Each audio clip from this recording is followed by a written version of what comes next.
Une quête, un combat. C'est ce que mène la journaliste canadienne Gigi Rever depuis près de 20 ans sur les crimes du Front patriotique rwandais, le FPR.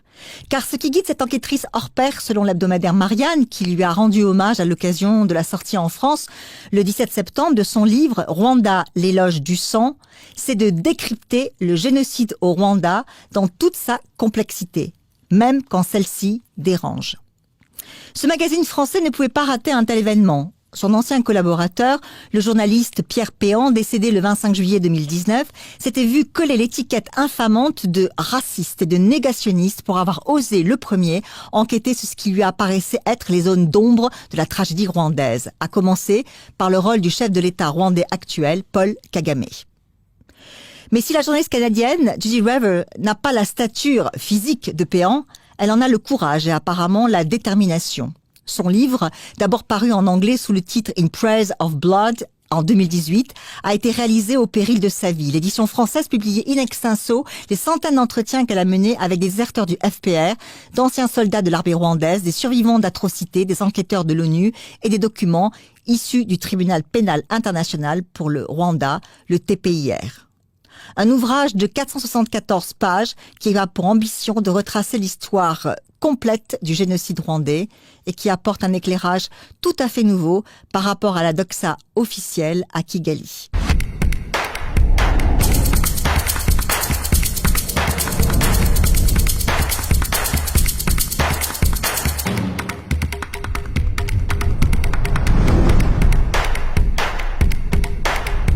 Gigi Rever, bonjour. Bonjour. Alors, merci d'avoir accepté notre invitation et vraiment très heureuse de pouvoir saluer votre remarquable travail d'investigation ainsi que votre persévérance. Je montre votre livre. Voilà. Donc, après le tollé qu'avaient provoqué vos articles publiés en une du Globe and Mail, ainsi que la sortie de l'édition anglaise de votre livre, est-ce que vous redoutiez sa parution en français et je rappelle que vous avez été menacé de mort au Canada pour vos enquêtes sur le Front patriotique rwandais, le FPR. Non, je n'ai pas peur. Mon livre en anglais, In Praise of Blood, est sorti en 2018 et ça faisait 20 ans que je travaillais sur ce dossier et j'avais eu beaucoup plus de menaces quand je travaillais dans l'ombre. En fait, le FPR, le Front patriotique rwandais sous Kagame, est toujours plus efficace à intimider, harceler et cibler les gens qui restent silencieux. Alors, à partir de 2015, j'ai publiquement annoncé que j'étais victime de menaces contre moi et ma famille. Alors, depuis, ma situation de sécurité s'est améliorée. Vous avez un garde du corps? Pas maintenant, non. Mais à un moment donné, vous avez eu un garde. À un moment donné, j'ai eu beaucoup de menaces au Canada, mais surtout quand je voyageais en Europe. En 2014 à Bruxelles, quand je suis allée pour des interviews en Belgique, on m'a fourni, l'État m'a fourni une équipe de sécurité, de garde-corps et de voitures blindées pour faire mon travail parce que l'ambassade rwandaise à Bruxelles constituait, d'après la Belgique, d'après les renseignements, constituait une menace contre ma vie. Mais rien de tel avec l'ambassade du Rwanda en France? Pas pour l'instant, pas d'après ce que j'ai entendu. D'accord. Bon, espérons que votre notoriété maintenant vous protégera. Merci. Alors, prenons les questions d'actualité. Justement, il y a l'incarcération de Paul Rusesabagina, l'ancien patron de l'hôtel des Mille Collines, le fameux hôtel des Mille Collines, qui, je le rappelle, avait sauvé plus de 1200 personnes abritées dans son hôtel pendant le génocide des Tutsis de 1914 au Rwanda. Alors, il a témoigné donc au New York Times depuis sa cellule à Kigali, car lundi 14 septembre, il a été inculpé de terrorisme, meurtre et financement de rébellion par un tribunal de Kigali. Que vous inspire cette affaire? Ben, c'est très troublant. J'ai entendu et j'ai vu sa déclaration à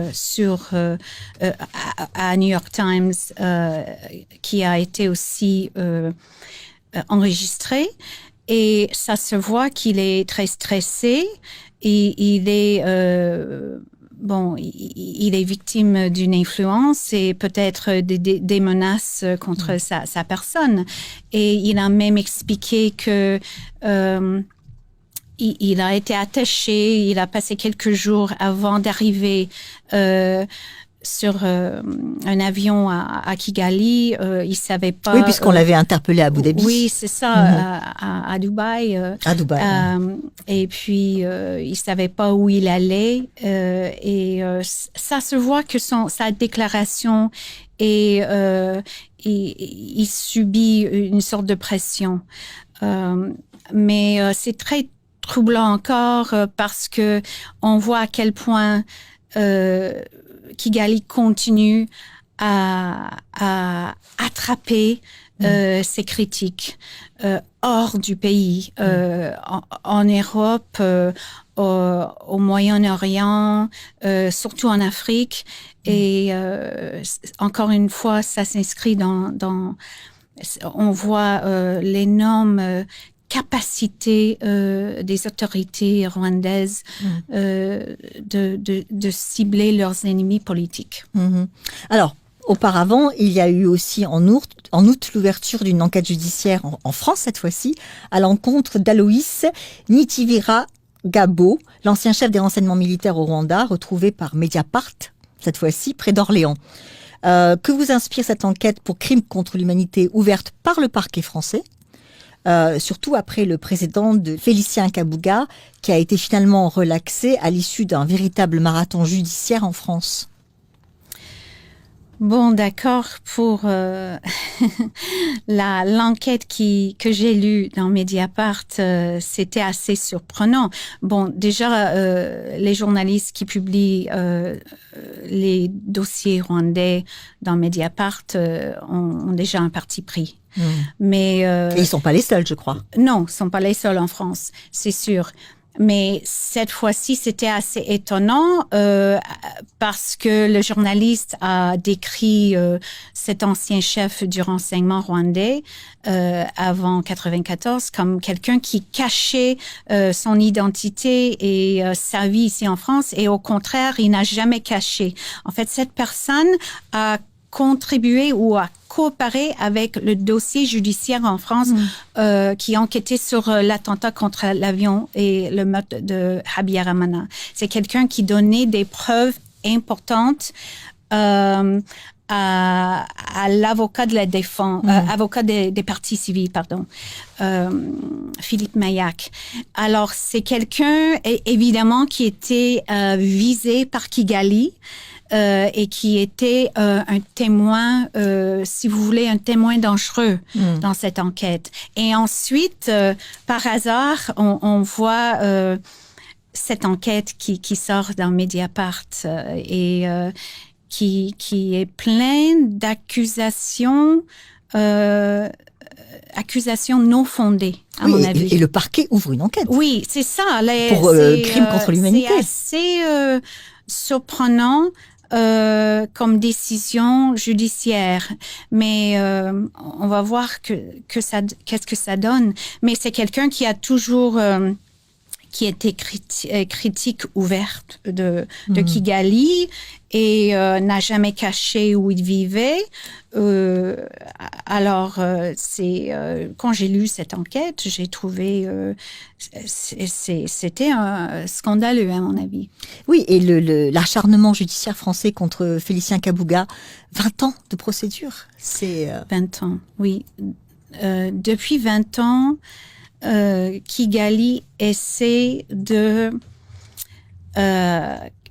contrôler les business et avoir accès sur les comptes bancaires de cette famille, de la famille de Kabuga, Félicien Kabuga.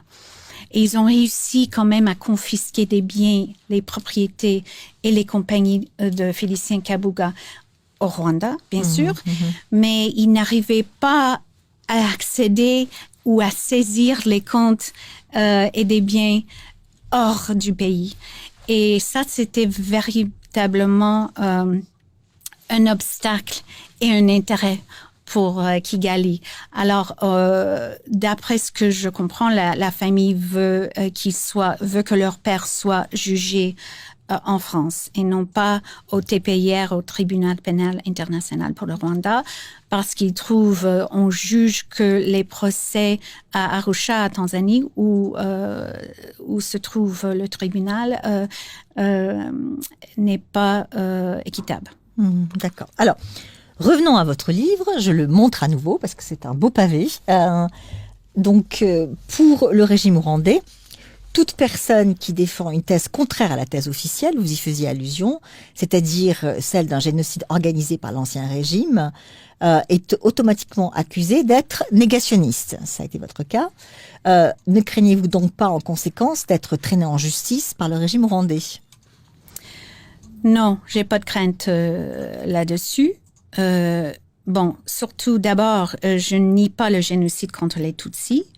Je le cite. Donc, vous n'êtes pas négationniste. Je ne suis pas négationniste. Je ne nierai jamais le génocide.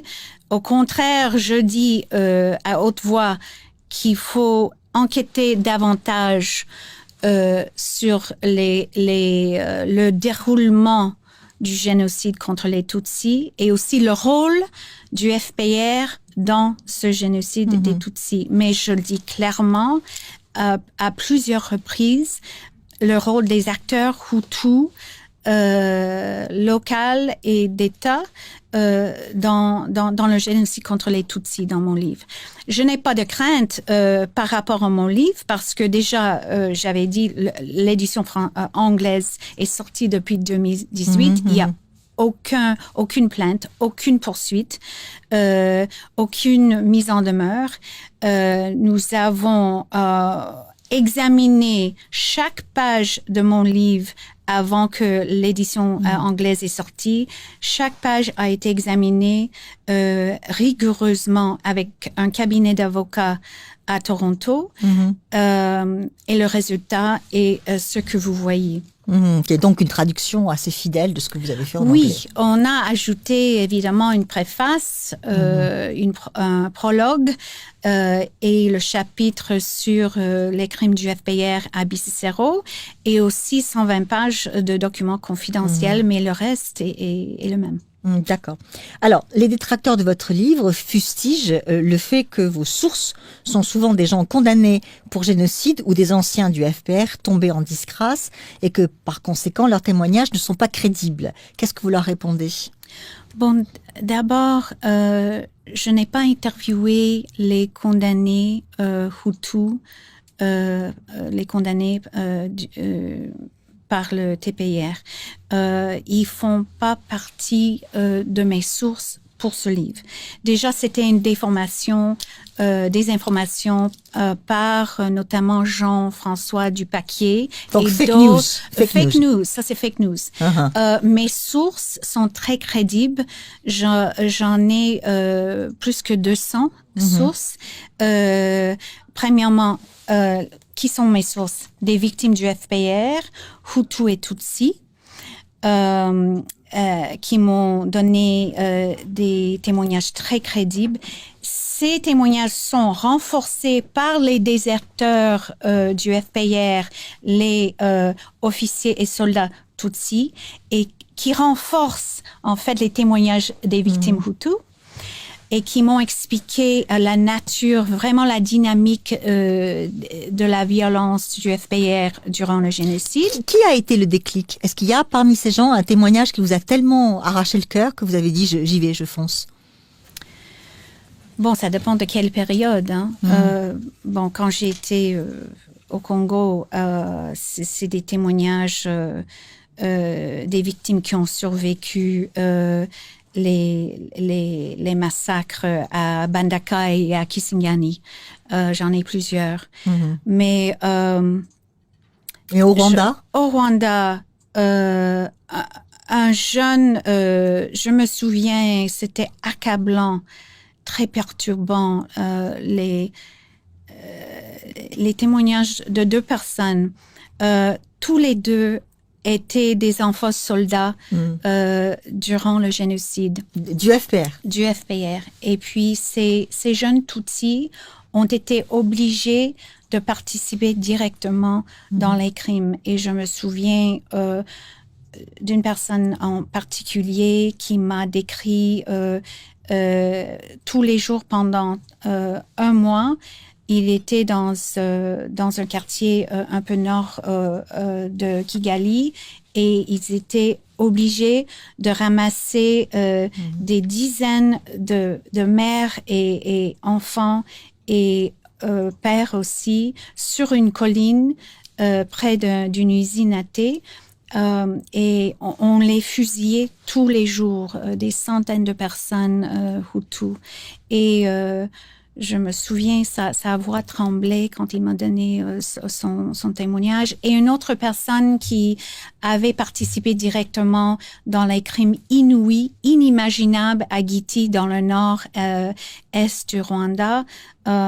Tous les jours, des massacres contre les civils, les enfants et des mamans souvent. Donc là, enceintes. Ce sont des Tutsis qui tirent sur des Hutus. Oui, exactement. Oui, donc voilà. Alors justement, c'était ma prochaine question.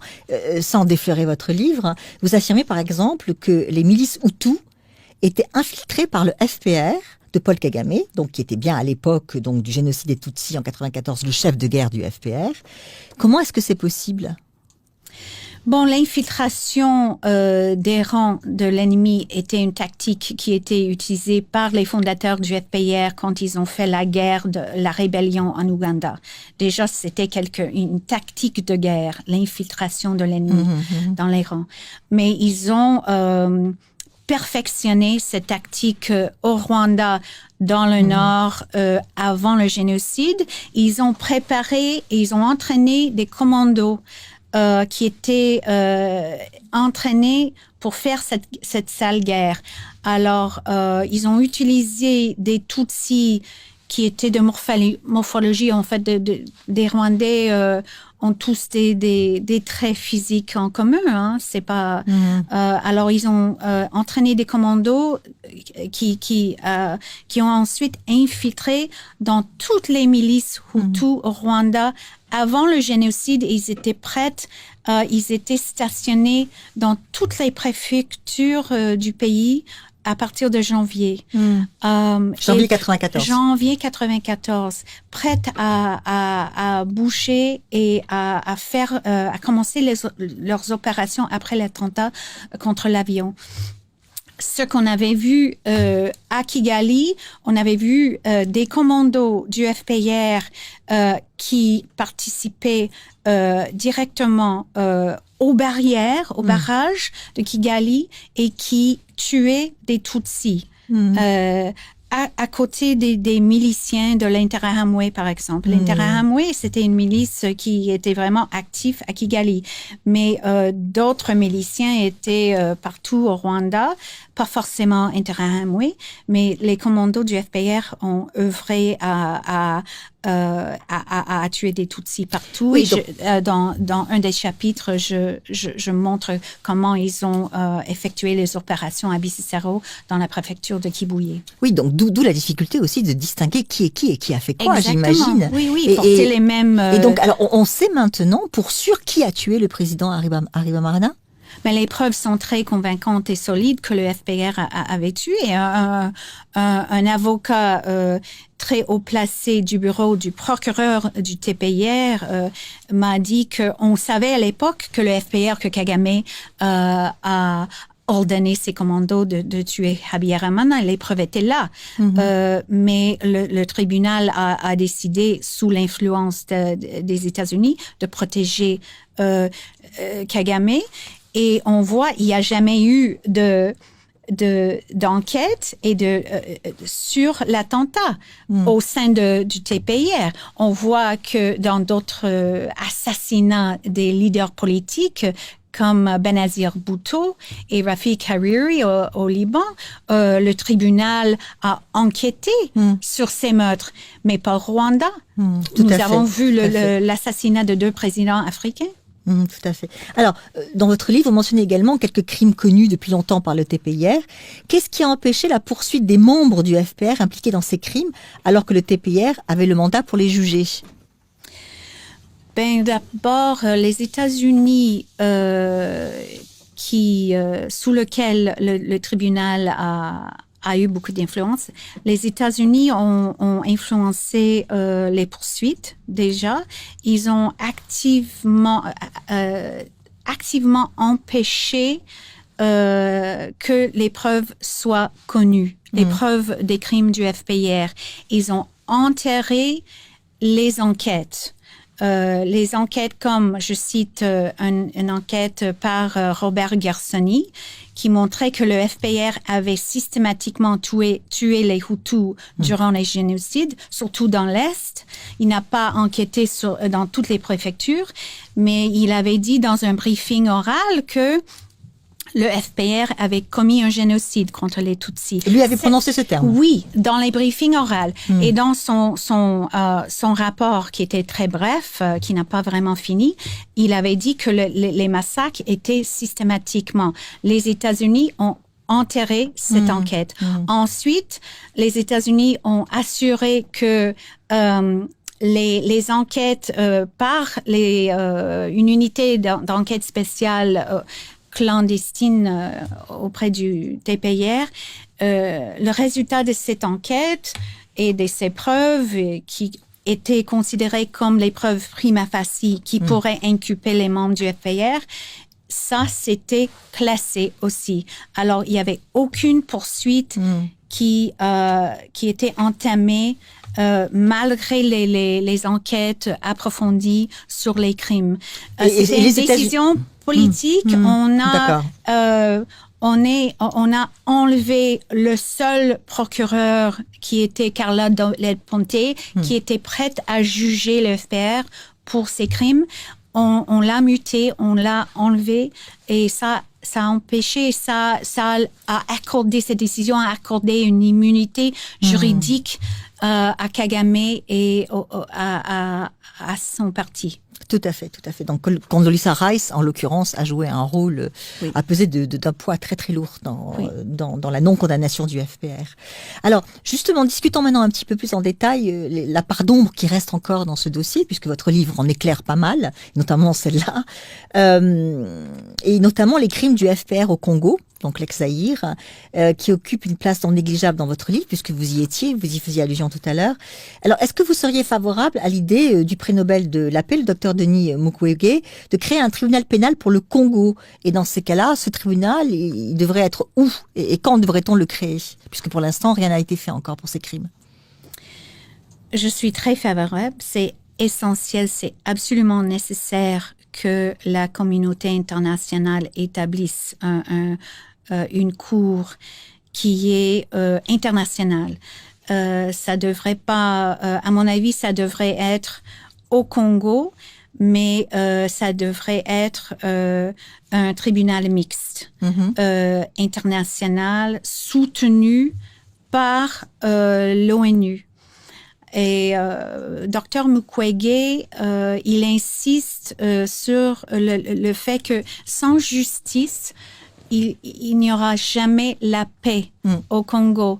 Et on a vu que ça prenait déjà 13 ans, 14 ans, pour que l'ONU sorte le rapport mapping. C'est un grand rapport, une grande enquête sur les crimes de guerre, les violations des droits de l'homme les plus sévères, qui est sorti en 2013, 14 ans après le FPR a envahi ce pays et a déclenché une guerre infinie. Et maintenant, ça fait 2 ans depuis que le rapport mapping est sorti, et on n'a toujours pas un tribunal établi. Mais je vois des signes qui sont quand même positifs. Je vois que le Parlement belge a demandé au Conseil de sécurité d'établir ce tribunal. Alors, on voit les efforts commencer à prendre des effets. Tant mieux. Espérons qu'il verra Il prendra naissance un jour, ce tribunal. Donc, la France a autorisé le chercheur François Graner à consulter les archives du défunt président François Mitterrand sur le Rwanda. Vous-même, ainsi que Charles Onana, qui était à votre place il y a de cela quelques mois, avez eu accès aux archives des Nations Unies, qui sont les plus importantes. Qu'en est-il des archives de l'administration américaine, du gouvernement britannique, d'Israël, voire de l'Ouganda, ou encore du FPR? Y a-t-il encore beaucoup de fonds de documentaires inexplorés? Ah, bien sûr. Déjà, la majorité des archives françaises ont été déclassifiées. Hein. C'est Charles Onana. La majorité entre nous, entre les journalistes et les chercheurs, n'ont pas osé ou voulaient pas examiner ces archives. Charles Onana, lui, il a fait le boulot de voir de près. Mais c'est très important que les archives américaines et vous y avez eu accès aux archives américaines ou seulement celles des Nations Unies? Moi, j'ai l'accès aux archives, aux documents confidentiels de l'ONU, surtout des preuves, des témoignages qui sont considérés comme disculpatoires des procès. Et des documents confidentiels qui étaient faits par l'unité des enquêtes spéciales. Mais non, je considère que les archives qui étaient confidentielles à Washington, ça devrait être déclassifié d'abord, et aussi au Canada, en Angleterre et en Israël. Alors pourquoi c'est si important, les archives d'Israël? Parce que la relation entre le Rwanda et l'Israël est très, très étroite, déjà. Et on le sait depuis longtemps. Les liens sont très solides. Et Israël a joué un rôle à côté des États-Unis pendant longtemps au Rwanda dans la géopolitique. Et le Canada, le service de renseignement m'a confirmé que l'Israël a formé les commandants, les officiers supérieurs du FPR. Ça, c'était y compris Kagame? Je pensais qu'il avait été formé en Ouganda. Lui, il était formé en Ouganda principalement, mais aux États-Unis. Exact. Au moment du déclenchement de la guerre d'invasion, il était aux États-Unis en formation militaire. Mais c'est confirmé que d'autres officiers du FPR, de l'armée patriotique rwandaise, ont été formés en Israël. Et il faut comprendre cette complexité, les liens entre les pays. Et en ce qui concerne les archives de l'Ouganda, voire celles du FPR, bien sûr, ça, on aura le fin mot, mais celles de l'Ouganda, elles sont aussi importantes. Elles sont capitales pour comprendre le lien, surtout l'appui militaire, politique et économique de Washington qui était indirect au FPR, parce qu'il faut savoir, à la fin des années 80, début des années 90, Washington a commencé à fournir des milliards de dollars d'appui militaire et économique à l'Ouganda. Et l'Ouganda, c'est l'allié principal du FPR de Kagame. Alors, cet appui militaire, surtout, a été essentiel et pour l'invasion du FPR du Rwanda en 90. Alors, c'est avec cet appui militaire que Kagame et ses troupes ont pu mener leur campagne de terre brûlée, si vous voulez, qui a créé le contexte pour le génocide. Et l'Ouganda servait de base arrière ou l'Ouganda voulait se débarrasser justement du FPR? Ah, les deux. Les deux, oui, servaient de base militaire, comme vous dites, mais aussi voulaient débarrasser des officiers Tutsis dans leur armée, parce que ça posait un problème. Et voulaient débarrasser aussi des réfugiés Tutsis qui étaient pendant des années, des décennies en exil en Ouganda dans les camps. Donc quand ils les envoyaient au Rwanda, c'était un voyage sans retour pour les Ougandais. Exact. D'accord. Je comprends aussi la détermination des officiers Tutsis, du coup. Alors, il y a quand même un grand paradoxe dans toute cette affaire, c'est qu'aujourd'hui, le président Paul Kagame, le président du Rwanda, est la figure africaine la plus reconnue sur la scène internationale et la plus appréciée. Non seulement par les Rwandais, selon les sondages, sauf évidemment les opposants qu'il tue, mais aussi par le reste des Africains. Comment expliquez-vous ce paradoxe ? Bon, Paul Kagame tire sa légitimité en grande partie par son rôle dans le génocide, le récit officiel.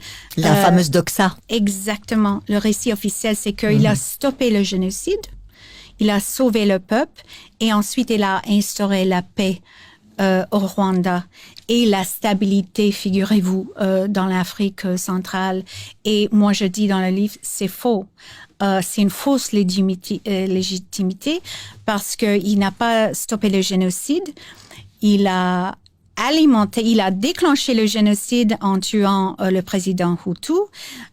Il a commis un génocide contre les Hutus et il a alimenté le génocide contre les Tutsis parce que ces commandos ont infiltré et ont participé directement en massacrant les Tutsis. Alors, son rôle est très obscur. Les gens sont pas très bien informés et on a gobé trop de propagande. Ça n'empêche que il a réussi parce qu'il a bénéficié de l'aide énorme depuis le génocide, depuis la fin du génocide, une aide économique qui a permis de reconstruire le pays sur le plan économique. Quand on reçoit 60% de son budget de l'étranger, de Washington et de on peut sortir les Rwandais de la pauvre. C'est sûr. Et Kigali, c'est une capitale, une ville qui est impressionnante. Sur ces bonnes paroles, chère Judy River, merci beaucoup d'avoir accepté notre invitation. Je vous remercie.